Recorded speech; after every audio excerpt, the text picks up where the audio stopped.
ولئن قل الحق فلربما ولعل ولقلما أدبر شيء فأقبل شغل من الجنة والنار أمامه ساع سريع النجا وطالب بطيء الرجا ومقصر في النار هوى اليمين والشمال مظلة.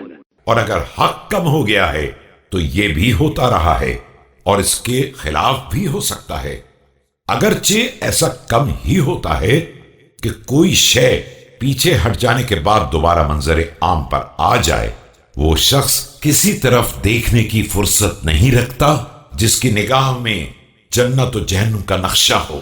تیز رفتاری سے کام کرنے والا نجات پا لیتا ہے اور سست رفتاری سے کام کر کے جنت کی طلبگاری کرنے والا بھی امیدوار رہتا ہے، لیکن کوتاہی کرنے والا جہنم میں گر پڑتا ہے. دائیں بائیں گمراہیوں کی منزلیں ہیں.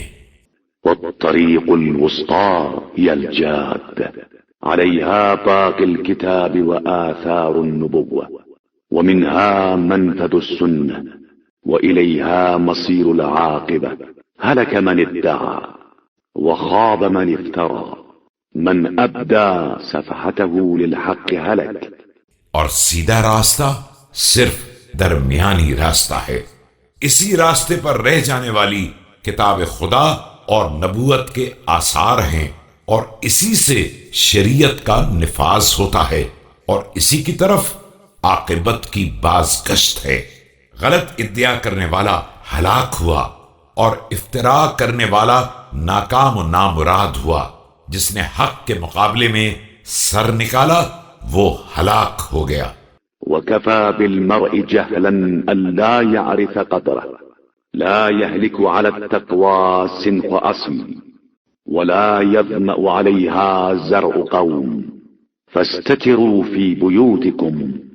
اور انسان کی جہالت کے لیے اتنا ہی کافی ہے کہ اسے اپنی ذات کا بھی عرفان نہ ہو. جو بنیاد تقوی پر قائم ہوتی ہے اس میں ہلاکت نہیں ہوتی، اور اس کے ہوتے ہوئے کسی قسم کی کھیتی پیاس سے برباد نہیں ہوتی. اب تم اپنے گھروں میں چھپ کر بیٹھ جاؤ.